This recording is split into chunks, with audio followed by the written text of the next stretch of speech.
bandeko ya FCC bazalaki ko sepela ndenge libale zalaki ya bango mibale na cash. Non, restez tranquille dans vos familles politiques. Ne perturbez pas la quiétude de celui qui consulte. Attendez le résultat. L'Est mobimba wana bazo réunir kuna na ba troupe ya ba rebelle. Bango bazalaki wa. Le 12 juin 2013. Nde ba pesi minembo statut wana. Le 12 juin 2013. Déjà salemi na minembo. Papier na kolongwa kuna minembo ne réunissait pas les critères. Minembo yego réunir les critères na ba bureau ya kisasa. Ya bato bazo sala makelele lelo.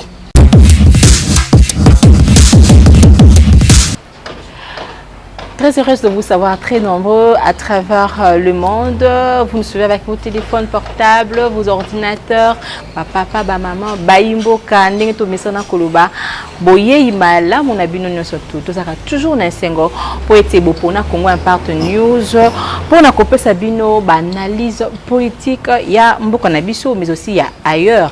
Pour na mokola to zali na single, pour la première fois, ils ont déjà habitude na ya koleka penza na miko ya mama Afrika pour na sala analyse et tant que moko ya ba tshisekediste topé moko ya bana ya le dauphin papa Etienne Tshisekedi watika penza moralité na ye ya UDPS impliquant pena na bana ebele moko ya to sola na moko ya ba tshisekediste na lobi bongo Berkmons Kongolo azali coordonnateur général, il y a DCP, masolo par rapport il y a évolution, il y a actualité en Bokanabiso, Tosimba Penzea Motuya, et ça a été le chef de l'État à Outsidaki Bongo Kofungola il y a quelques semaines déjà, ba séance à consultation to moni comment batona le lenge basili koleka liboso a mokambi mboka pona kolakisa to pe ko solana président de la République mais to yebi penza mingi te o ezali koleka mais moto tanga bimaki na kati ya consultation akopesa biso ba version na ye makanisi na ye maloba na ye pe to moni bato FCC ba soupena o komona le lenge ba ko dénigrer penza makanisi wana ya consultation pona bango ba biete ezali na kati ya consultation plutôt na kati ya constitution ya mboka na biso te tokosolana Berkmons Kongoto kama solo na ye mona mboka Berkmons bonjour maman Lé à la femme africaine Mama Africa bonne santé mobembo elekaki boni nangolu ya nzambe santé za bien mobembo pe elekaki bien tozongi kosalela mboka kobundela mboka donc makambo tout est bien. OK, tozongi pona ko salela mboka lolengi olebi, on mboka Berkmons Kongolo, ozaka penza moi mingi à l'extérieur du pays et quand vous revenez au pays, au mona kanini ya sika, to po mona kanini ya mabe na mboka na biso. Na mboka na biso oyo ya mabe na monaka soki to uti libanda bitumba bandeko ya bikolo mususu babundaka ezalaka par rapport à bénéfice national. Ça veut dire ndengeli ni bakoki ko bongisa situation ya bana mboka nyonso. Ndengeli ni bakoki ko pesa droit et belé na ba travailleurs. Ndengeli ni bakoki ko sala ete justice na bango ezala respectée par tous. Donc, c'est un peu difficile hein? Ailleurs, au moins, il y a débat, il y a famille politique, famille politique, non. Ailleurs, il combat, il y a idée. Sur base, il y a objectif, bénéfice du peuple. Les idées, vision, et kozala moko kasi lolenge ya kokomisa yango ya kolatisa ngondoto ekeseni oyo balobi te seme to procéder boye oyo balobi te biso na place na bino de to procéder boye. Ça c'est la grande différence qu'ici on va vous dire notre chef de famille a dit le chef coutumier a dit papa tel a dit c'est compliqué.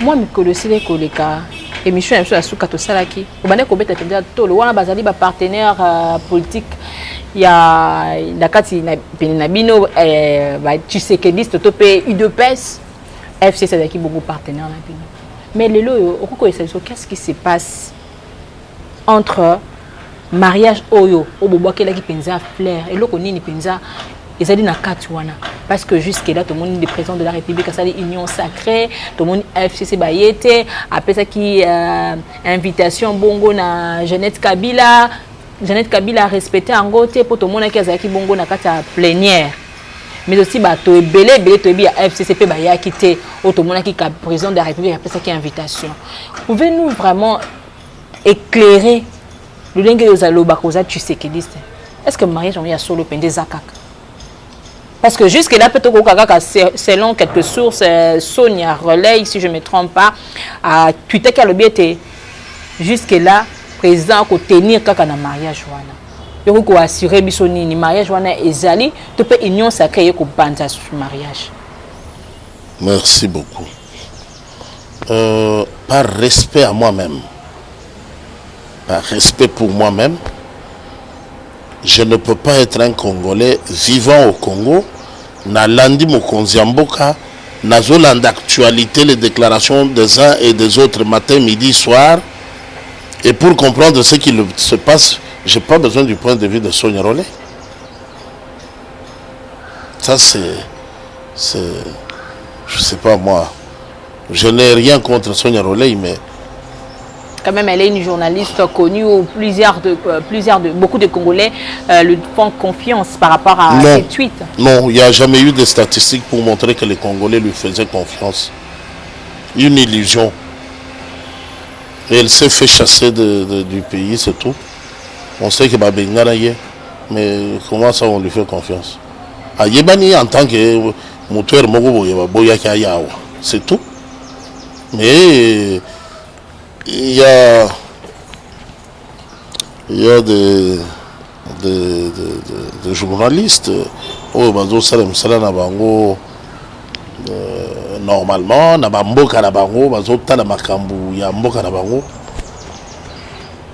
nous avons, je connais les journalistes de mon pays qui font bien leur travail.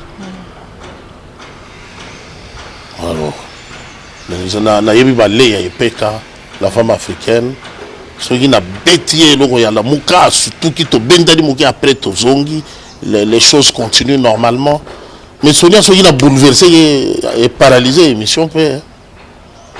On peut confirmer quand même que le président de la République tient toujours à cet mariage. Non, le chef de l'État, son Excellence, Monsieur le Président de la République, était très clair dans le discours de 6 minutes qui ont perturbé les études qui ont duré 24 ans, 30 ans pour les autres. 6 minutes, une remise en question, après une allocution de 6 minutes. Il y a un importunat, non atangate azan expérience te azongisa bango penda na renforcement ya capacité après avoir parlé au bout de 6 minutes. 6 minutes on va résister en de union sacrée 6 minutes wana yango de memi union sacrée mais union sacrée on peut la consultation malé ko vers la fin. Donc au monde faut to kozela eloko suka eloko sika peuple congolais ozela eloko sika au président de la République après consultation. Oya ko bunga mutuno to. Na tout ce qui mariage wana ce qui mariage wana ezali kaka est-ce que les autres tenir kaka pour moi simoko boye soni alobaki. Il y a plusieurs journalistes qui ont tweeté aussi pour ne pas citer na mona ki pe moi ndeko Michel Koyapa akoma ki mo eloko mo be kaka ba jar bongo na tia ko penza kate maintenant na ko mona so Sonia akomi pour que le baïté mariage kozala nango kaka. Non, je vais te dire. Il faut que l'ancien le sénateur a déposé une lettre na différents présidents africains pour que le baïté o azako manière où l'actuel chef de l'État comme Mama Kambo moto kopila na mboka. Excusez-moi. Personnellement. Moto bangisi moi mke chef de l'État. Personnellement, j'ai beaucoup de respect pour Larry King. Larry King de CNN, de tous les journalistes du monde, les étrangers, je n'ai de respect que pour Larry King. Pour revenir maintenant à la question, ne spéculons pas, ne tergiversons pas. Le chef de l'État était très clair, à Lobi Boye. Si Maya Maponomi, il y a décembre 2018, Yazali, chef de l'État, élu malgré la mauvaise foi de l'AFDEL.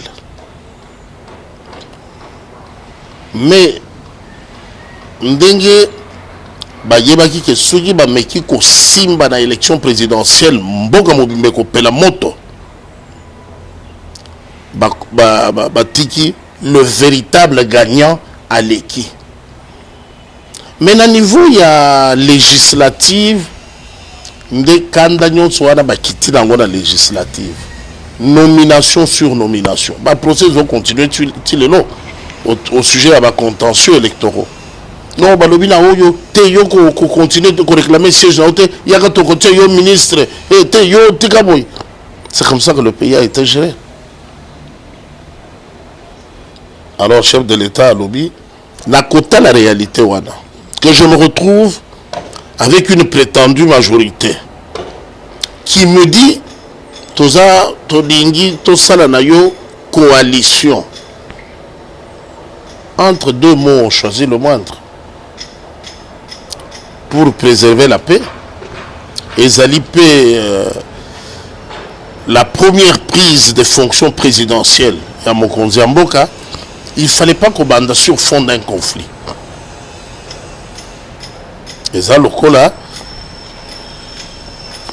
un homme chaste, une femme vierge, s'engage pour la première fois dans un mariage.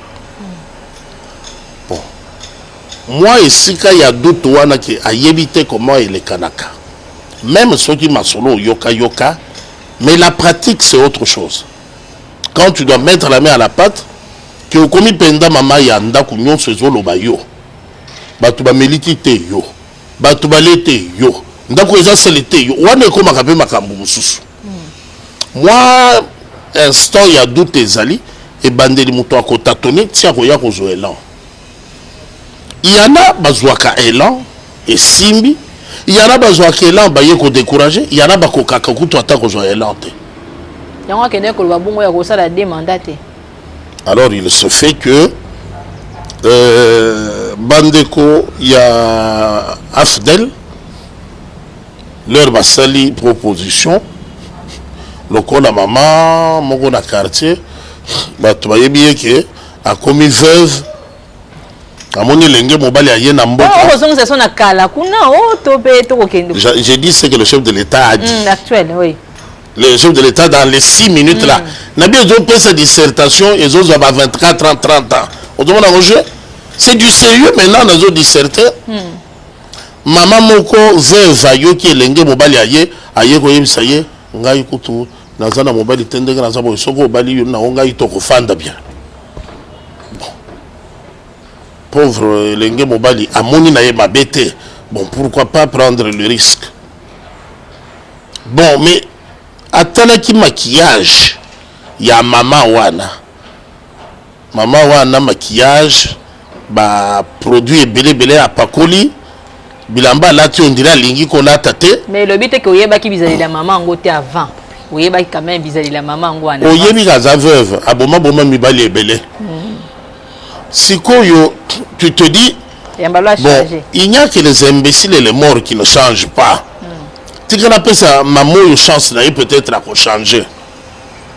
Ça va, mais yo, maman a mon inné to lango bolingo raye, yonzo kauza engambe, ozo yebela, ozo telela ye na pongi ali songuma, ye a mon inné to lango ye, otamboli na ye une année ya libala. Maman alingi nde azala mobali na kati ya ndako. Olobi la ye keba awa ngai nde mobali yo musala na yo ezali ya kotosa oyo ngana lobi ngai chef de famille na lingi na ndako na nga ezala boy à telle heure bana nyonso na ndako à telle heure biloko na mesa il ne faut pas voisin se plaindre que tous autres à poubelle libanda. Mais au moins que maman on a la deuxième année a commis pire que les gars il y a première année. Bon, au lobby boy. Ngai na zwaki mokano ya kobala mamoyo po nakanisaki ya koki kofanda na kimia na ndako alibala. Mais lelo eloko moko te ekoki kotinda ngai na kitsa maboko natika kobundela libota na ngai. Nde son excellence monsieur le président de la République a lobby ye na moni déjà ndenga azali na balaki ye to tamboli mbula mibale na moni esika amemi ngai tika na bakisa basi mususu ata 8 ata 14 mais ya zakaka ye moko muto akoyeba chef de l'état a bengali na yete mais annoncé kaka ke bon nazo bakisa nanu basi mususu awa na moni esimbite pendant 2 ans na moni ndenge nini to tamboli pe esika nini to suki afongoli ba porte alobi bino bozali na bilenge bana basi boyela ngai mama wana ya koko nzoka lera komi na ndako mobali amoni kazalaki déjà ménopausé eloko ekosaki wana ezalaki ba kilo ba tonne na ba tonne ya mascarade atiaki na elongi nzoka azalaka carte du monde awa rouge awa pembe awa boy mobali habite comme déjà bon par rapport à la réputation na ngai moko na balaki olona sondola ye bongo akende ko kemba ngai na kobenga na yete mais na kotinga ba paye te kaka fanda seulement libala oyo ezalaki ya biso mibale na bakisi bande ko mususu chantant beaucoup bo fandisi bongo omoni ba réaction na ye moi si wana lera fandi ndenge wana mobali wazaki ko uta musala biloko akolia ezate il faut soki mobali auti musala komi na fatigue nyonso wana ndatinda bana bokende ko somba makala toya ko pelisa to lambela papa na bino poto poto. Ah bon, moi je suis chez moi, je vis comme un maquisard. Après une journée de travail avec tous les stress accumulés, je rentre ici pour me contenter de la bouillie. Ok, c'est ça, c'est limite. Zelana meka deuxième, troisième, quatrième. Namona wapi ko simba. Pour la stabilité yandako. Alors le chef de l'État parle de ce mariage-là à l'époque où ce mariage avait eu lieu, de la vision qui était la vision du foyer quand on concluait le mariage. Ça n'a pas porté les fruits escomptés. Kobala moi c'est ça ko somba muumbu te. Na sombi muumbu comme na sombi ko kufela kaka na muumbu non non. Le chef de l'État c'est un démocrate, il a un grand cœur. Maman ba fufu angolaire mongo ezalaka fufu te za poto poto. Ce qui peut fufu l'air mongo komona manyoko eleki to masango eleki to e bimi mobeso etebi. Mingi na diaspora ba ko ba ete oh non surtout ezali fruit ya kondima. Bokonjo epesa mina ki na yete. Bon, la spéculation de la diaspora, elle va dans tous les sens. Au sepeli koloba mais moi je sais que Bandeko, il y a FCC, Bazalaki ko sepela. Ndenge libale zalaki ya bango mibale na cash. Où est le problème? Yobe babengani yote. Ozanga kanandaku esiko zalaki. Mais papa nda lobi lelo na koyi kolia epa na yo, lobi na kolia epa ya moninga, lobi kuna na kolia epa moninga, soki kona lanzala euta na décision na ngai moko. Agitation ya nini? Non, mais allo bakaka biso topekisaka ye na nini? Mobali abanda kobeta sango nzela allo bake lelo ba pimelinga biloko akola bilamba ezalaki salite ba repasser chez Bizte. Non, alors maman Yozali journaliste ko tourner autour du pot. Neti makambo yo lingi sala soni na États-Unis. Non. Les élections avaient eu lieu à leur époque. Quelqu'un a été proclamé ayant gagné les élections. Pour le moment, aux États-Unis, c'est Joe Biden qui est proclamé président élu. Ça va être confirmé très bientôt. Transition et Zobanda pour la entrer en fonction. Vous continuez à entonner les chants de sirènes en Afrique, ici, en République démocratique du Congo. Azubo Konzoyo et Pesamela qui était. La Mouka. La Mouka. Moïse Katumbi, Moutoubozaï Kotiela, Koyeke Mene.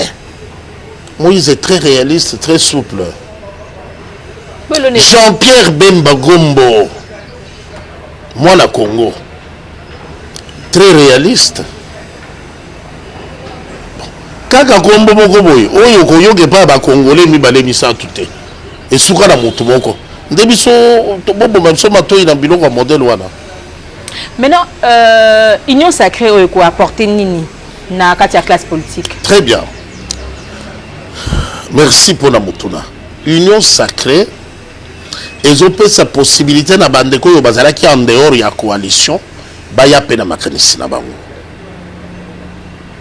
Mais chef de l'État. Au moment où tu as mingi balobete bako pexer na mariage mais ata bako ninga kubwaka mariage wana te. Est-ce que koyo kapenza po to mona yambi na ba shege, ayambi ba artiste, ayambi tendance nyonso tu ya bato ya mboka na biso. Est-ce que koyo kapenza makambo wana nyonso to ko mettre en pratique? Ayambi bato nyonso parce que azali mokonzi ya bato nyonso ya basi, ya mibali, ya ba shege, ya ba intellectuel, ya mikuse, ya milai, ya bangala, ya baluba, ya ba Congo, ya ba Swahili. Il est le président de tout le monde. Il doit se donner le temps d'écouter tout le monde. Pour confirmer ce aussi dans mon consultation. Ben, consultation est une initiative là yé. Yenda azana calcul ayebi et l'okoni na zolo kakati ya consultation. Alobaki aucun cas de figure ne sera exclu. Ça veut dire qu'il y a plusieurs cas de figure sur table. Il passe par la consultation. Genre, espèce, il y a Tami. Pour la, à mon finesse, il y a Makanise Gobimakuna. Et réconforter conviction, il y a pour lever ma option spécifique. Alors, et continue le lot, et continue la lobby. Il y a un thermomètre, il y a un Koloba. Bon, maintenant c'est suffisant, je peux y aller. C'est ça qui est vraiment important aussi la consultation. Important. Au moment où Makambo ya Minembwe bana ko chauffer nan. Togozonga la Makambo ya Minembwe. Makambo ya consultation pas seulement les ala qui est important, mais indispensable. Format mususu ya ko procéder les ala qui était pour na koyoka makanisa bato. La pourriture qui est majoritaire dans l'hémicycle. C'est là-bas qu'il devait aller. Ou bien qu'on benga l'Assemblée provinciale Nyon Souboya Kisasa. Qu'est-ce qui pouvait être acceptable, réaliste, objectif et à moindre coût? C'était la consultation. Maintenant, est-ce que c'était plus indispensable que Makambouya Minembwe? Oui. Parce que Oyoba Desida Makambouya Minembwe était revêtu de ses prérogatives par Kinshasa. Depuis 2013, le 12 juin. Alors, rentrons dans le contexte. Au 12 juin 2013, qui avait la décision? Comment se présentait l'ossature étatique décisionnelle pour délibérer sur le cas Minembwe? Un ministre de la décentralisation à vie, l'actuel sénateur à vie, un ministre de l'Intérieur bagarreur, c'était ça l'ossature. Au 12 juin, va décider périmètre Oyo, autant de kilomètres carrés la étendue Oyo, Topé Sayango, na Barwande Oyo Basengi, Tondi Mabango le Koraba Congolais. Le 12 juin 2013, bozalaki wapi bino bapanzi sango boyebaki te Minembwe eza RDC boye koyebaki Minembwe eza RDC na 2020 pour Fachi azali décision il y a le 12 juin 2013 Monseigneur wana ya Fizi bakati Minembwe le 12 juin 2013 il y a en octobre nommé évêque kuna en 2013 voilà 4 mois après afandi kimia alobaki lote amoni ke nyonso ezoleka na bo ebongisamaki il y a en octobre 6 mois après bourgmestre l'administrateur de territoire abandi musala évêque afandi bino bapanzi sango de fandi na 2013 le 12 juin 2013 le 12 juin 2013 4 mois après au mois d'octobre évêque oyo bomoni azosala théâtre maladroitement azokoka kotanga texte wana te banomeye na octobre 6 mois après vers entre avril et juin il y a 2014 bourgmestre la bandi bisala. Donc, on confirme que Minembwe a fonctionné depuis 2013. Oh. Mais pourquoi seulement à ces moments-ci des en plein? Voilà, on cherche l'époux sur la tête d'un chauve. Statut Baboutika depuis le 12 juin 2013. Parce que 12 juin, c'est tout le bagage mai 2013. La première quinzaine en juin 2013. Va décider de détacher Minembwe. Et comment ndenge zawa bakosi lokuta munene na étude en réalité Minembwe eleki 10 000 personnes pour bapesa sa agglomération statut ya commune rurale il faut avec au moins 20 000 personnes na Minembwe calcul nyonso babundaki pona ko gonfler ko pomper bato basuka na 11 103 personnes.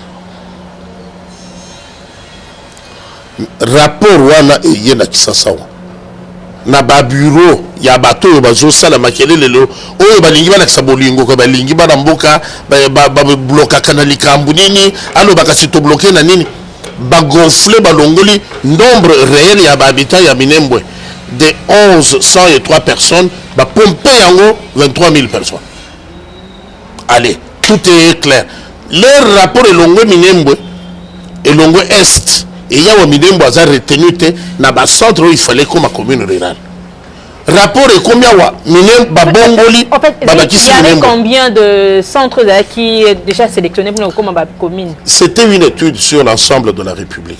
Maintenant, pour ce qui concernait le Kivu, on regarde les lieux comme dans la ville de Kinshasa, on se dit, bon, la commune de Maluku est trop grande, on peut en faire un district. Au moins, nous voyons comme il m'a dit, non, qui est de tout ça, il y a un district. Basali étude, Batali étendu, il y a Kinkole. Kinkole, c'est un quartier. Maluku, c'est une commune. Comment vous voulez que. Nababiro a balobi ou bomoy kaka Kinkole bimi Kinkole comme il peut district. Déjà salemi na Minembwe. Papier na kolongwa kuna Minembwe ne réunissait pas les critères. Minembwe yego réunir les critères na babiro awa ya Kisasa. Ya bato bazo sala makelele lelo. Alors quand tu évoques de pareils cas devant un homme de bonne foi, son Excellence, Monsieur le Président de la République, qui se bat quand il a appris cette histoire, il a dit, écoutez, toutes ces choses, mettez-les au frigo. On remet les compteurs à zéro. Ndé omoni bande ko baye ko bima lokola tozare. Bongo agitation yo omoni ndeko Moïse Nyarugabo oyo azo menacer l'honorable député Moïndo alobi toye excusez-moi, Toye, République démocratique du Congo, Kosenga Bondi Matoza là-bas congolais, Kasiboza na droit ya Kobo Yate. Pour ceux qui Bondimi, toko fanda ensemble, biso nyonso toko vivre lokola bandeko. Ceux qui boboyi, biso na bino toko kufa lokola bazoba. Oyo ki maloba yandeko Moïse Nyarugabo.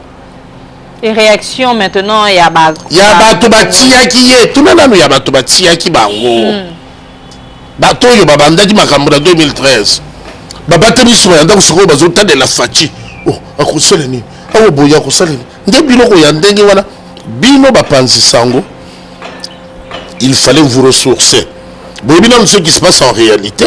Comme ça, on fait des émissions plus élaborées qui restituent la vérité.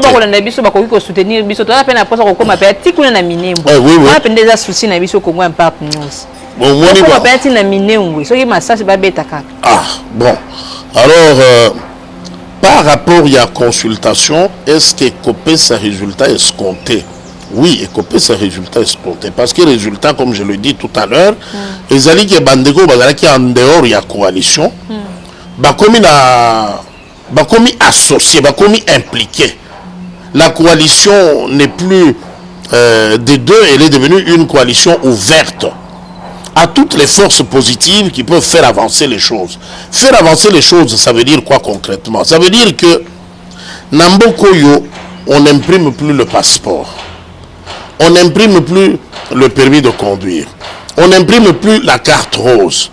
On n'imprime plus la carte de naissance, les diplômes, les bulletins des enfants. Beaucoup de choses qui ne s'effectuent plus parce que Ndeko yo a fandi le ministère ya finance, ceux qui m'ont conduit, yamboka pesi mitindo avant exécuter azoki Ndeko tuna mokonzi ya famille politique na ye.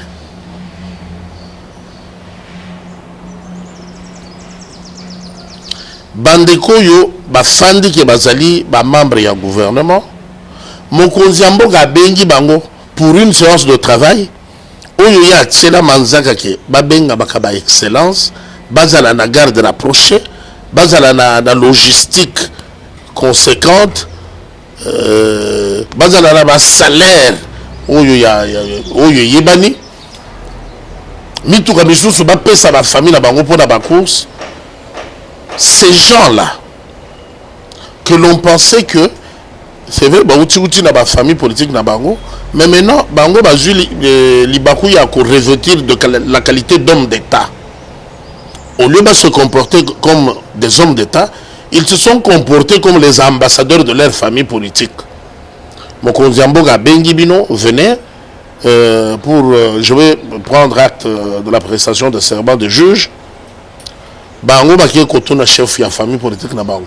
Papa olobinini tokende. Papa boy. Papa lobi bokende te. Bato si papa boboy koto sa mokonzi Mboka. Maintenant ba retomber ba sanction nini ezali réservé pour na ba acte wana. Ils ne sont plus membres, il n'y a plus de gouvernement.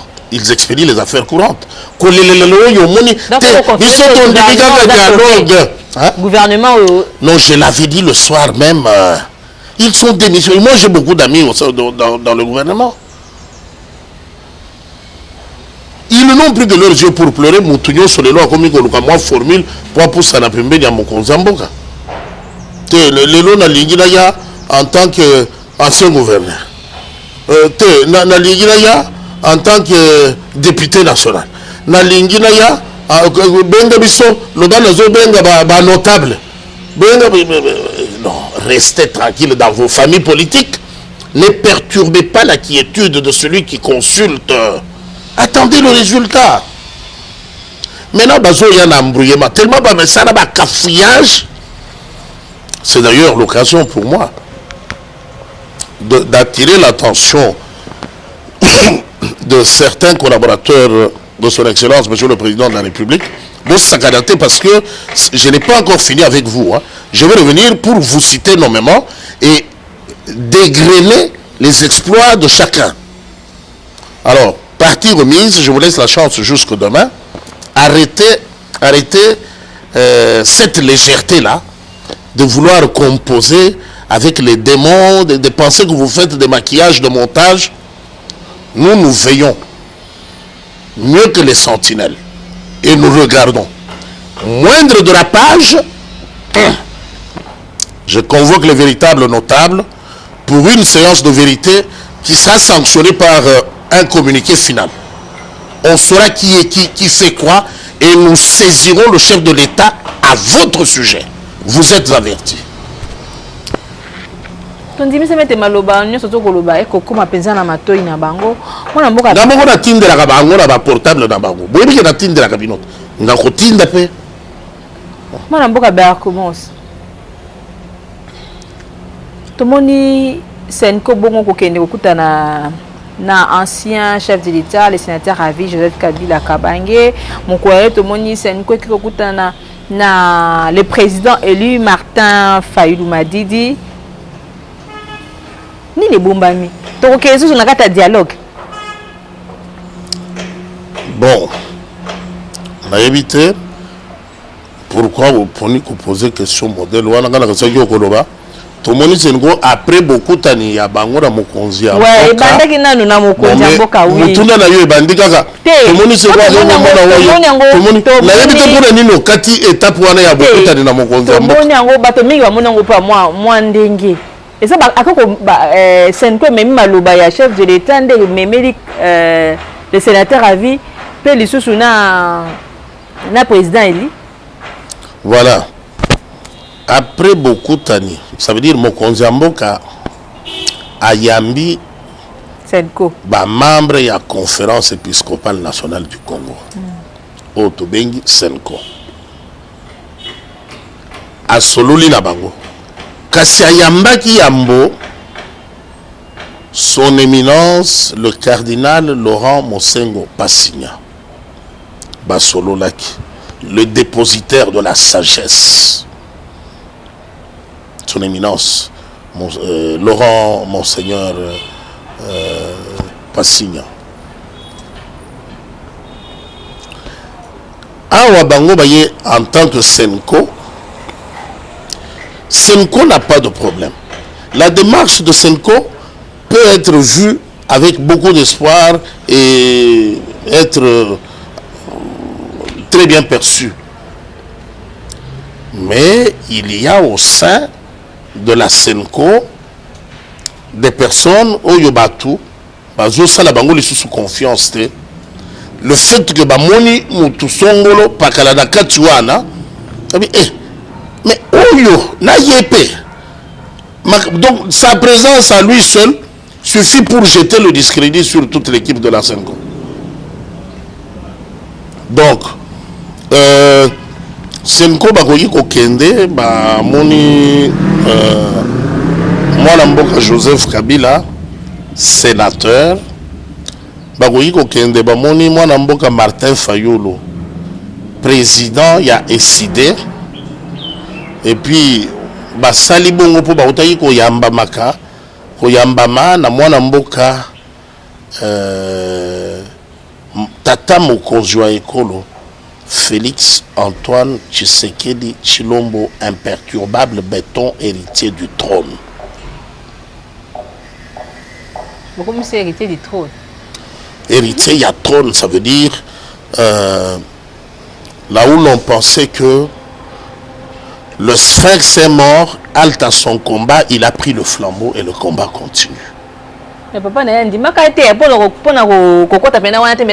n'a aidé son vivant, Nul n'est prophète chez lui. Ok, maintenant, je vais vous dire Bearcomos. Tant que tu sais que aujourd'hui, nouvelle l'ancien chef de l'État, comme le président et un pays africain surtout. En plus, c'est déjà moi bazaka penza ba petit penza ya kuna ya kingakati ba lebete moto kopela ba atebisi alobi aliro yo l'actuel chef de l'État comme ma ako respecter o ezalaki accord na bangote na accord yo kana kete d'ici 2023 il faut UDPS stopper président actuel ba soutenir président Kobima na FCC wana ezali moko ya ba accord déjà bandi Kobima.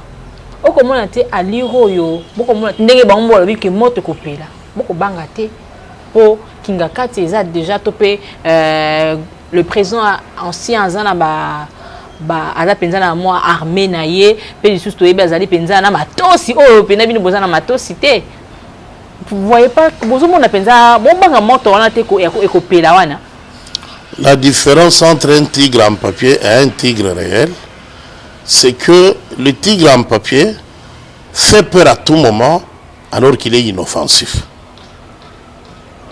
Le véritable tigre, on veille sur lui pour savoir s'il est présent, s'il est réveillé, s'il s'endort ou s'il vient de manger.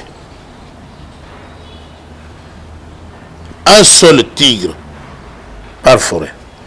Tu n'en trouveras pas deux. Nous n'avons qu'un seul garant de la nation. Alors, au Tuni, Ndeko Joseph Kabila a commis Mikanda Tindeli, chef d'État africain. Ce n'est pas mal. Personnellement, qu'est-ce qui empêche Ndeko Joseph Kabila?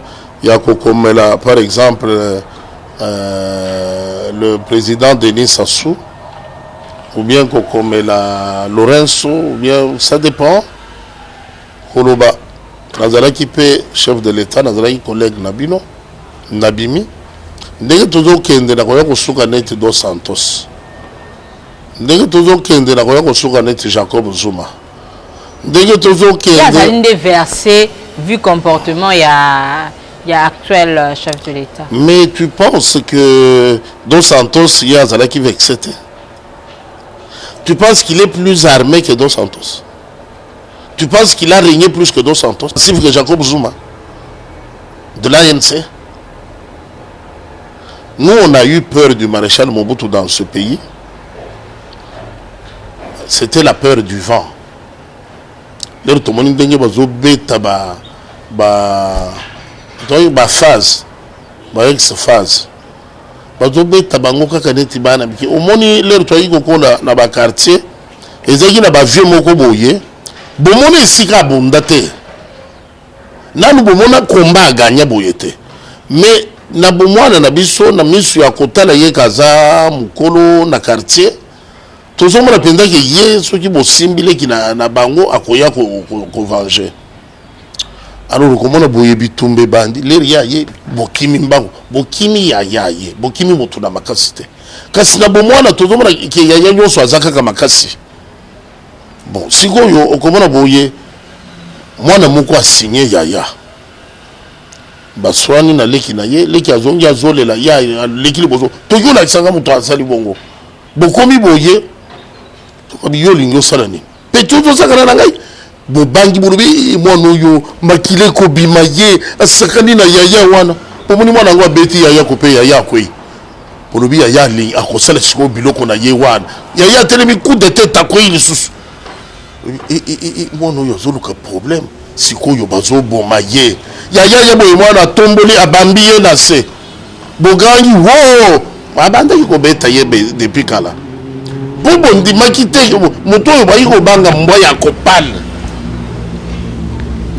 armée ya Kabila bunda wa oyo azali bien équipé na ba agent bien formé wana quartier nini babotola depuis bazala depuis bakota armée l'Est mobimba wana bazo réunir kuna na ba troupe ya ba rebelle bango bazala kiawa désordre oyo côté ya Tanganyika wana bango mutu batiki yango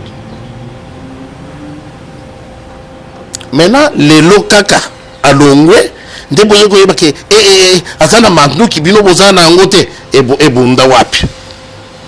Et puis tu ne sais pas que c'est une détention illégale d'armes de guerre. Oui, je n'exclus aucun cas de figure. Entre autres, il y a combien de ces pays, il y a dans le côté de l'île qui est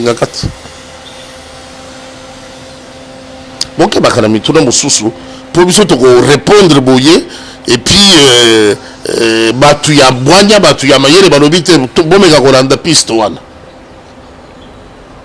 bozolo bela makambu ya intérêt national. Mutu azotika mwasi na yaya kozongisa bino na banzungu na ye tout le monde ba mutu nyonso aliaki na sani ya mobali na ngai. C'est quoi ça? On parle de questions d'intérêt national. Alors maman, tu peux me croire, aujourd'hui le garant de la nation c'est l'énigmatique Ranger Félix Antoine Tshisekedi Tshilombo. Le commandant suprême de l'armée c'est lui. Le magistrat suprême c'est lui. Le garant de la nation, c'est lui. Le chef de l'État, c'est lui. Bon, que le président actuel, Félix Kakoko, les raïs, ça s'est raté. Les seuls présidents, tout le monde est raté au monde à Tilelo. Mingo Bazara avant et Bakoufa, Tobatika, Bakoma Bibembe. Tout ça, on a yéné tout le monde. Pour dire qu'avant lui, il n'y avait pas de président vivant. Autour de l'ancien président, mais il n'y a que lui. Pour dire qu'il est devant là, ils ont monté. Est-ce que on dit, mais ça va moto na bango beta mapenza, ba beta metu bien. Dans 5 ans à penza, moko ko la na CT. Attention.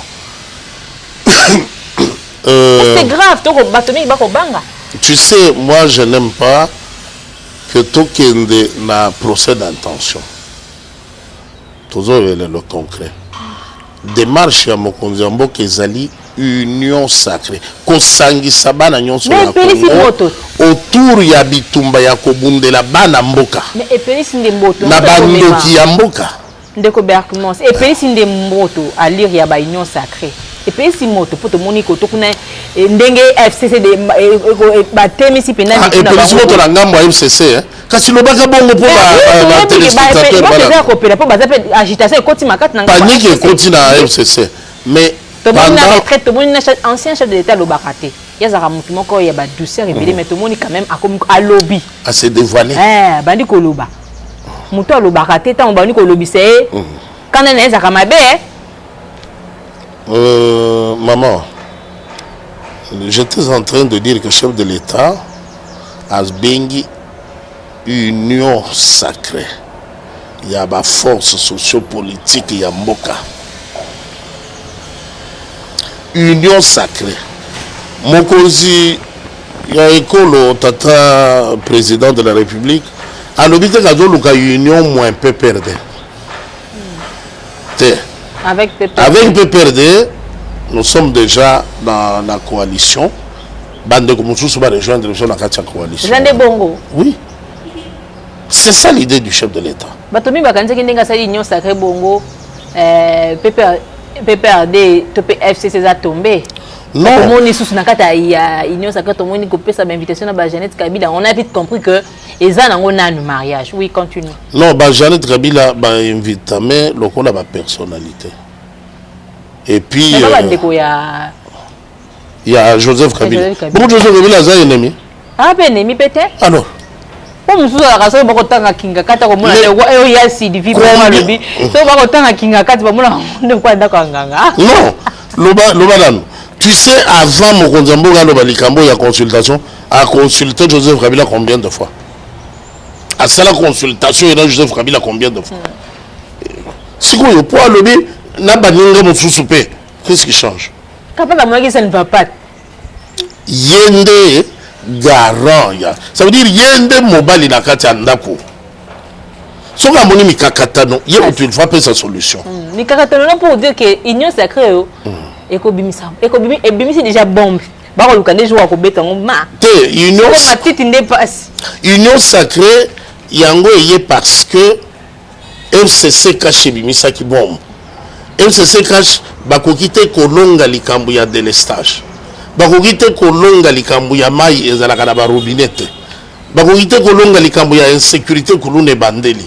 bakokite kolonga likambo ya kokitsa biloko talo bakokite kolonga likambo ya transport passe alors comme tout le monde déjà limite na bango tomekana no eloko mosusu oli ya ko maintenir bana mboka na misère wana tomekana no pe ko changer toyoka makanisi ya baninga oyo baza na biso wate biso mi balep se cache to moni wapi makasi na biso esuki menga na sécurité na moni neti moninga alezo ndeko alinga lekala moninga na mayele. Mais est-ce qu'avant on doit prendre décision ana à considérer qui peut bande bato basala ki na libal te mobandi na kati ya ndako azalaka moko akokende kotuna permission pa mwasi na yete chérie na lingi na bala mwasi mususu omoni ndenge nini matonzi mingi wale taliote matonzi mingi un mot de la fin mon amboka Berkmons Congo. Merci beaucoup maman, merci beaucoup Banamboka. Tolata espoir. Tata Mokonzo Ekolo a bengi consultation pona bolamu ya baimboka eza pona ko fragiliser x y t. C'est un calcul dont le seul bénéficiaire s'appelle peuple congolais. Si tu t'opposes à ce calcul, va dire au chef de l'État, va lui proposer un autre schéma, comment le peuple congolais peut être heureux, peut se retrouver, manger, boire, se déplacer facilement, avoir le courant 24 heures sur 24, être approvisionné en eau potable, se déplacer facilement, être payé régulièrement, requalifier son salaire, avoir la sécurité sur le plan de la santé, sur le plan social. Yebisa yendegeni ni bana ne ya kofuta minerval kende na barese to na lobate tata mokonzi ko benga consultation te tala ndegeni ni soko wa appuyer wa bato bakomi bien makambo ekokisami. Donc, te soutenir, consultation, te soutenir, mon konzi amboka. La fin de bien à mais par rapport à marche. Bon, c'est sous marche, il de pèse. Marche, il y a eu de pèse, nazo soutenir yango. Mais marche, c'est pas à ça là, ils allaient contre les faucons qui sont autour du chef de l'État.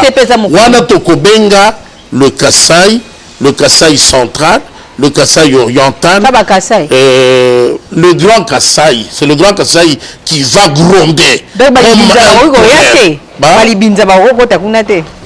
Balibinza Bakoya, ceux qui moninga linga ya na biso a commis biso to identifier et pour to boiba infiltrer.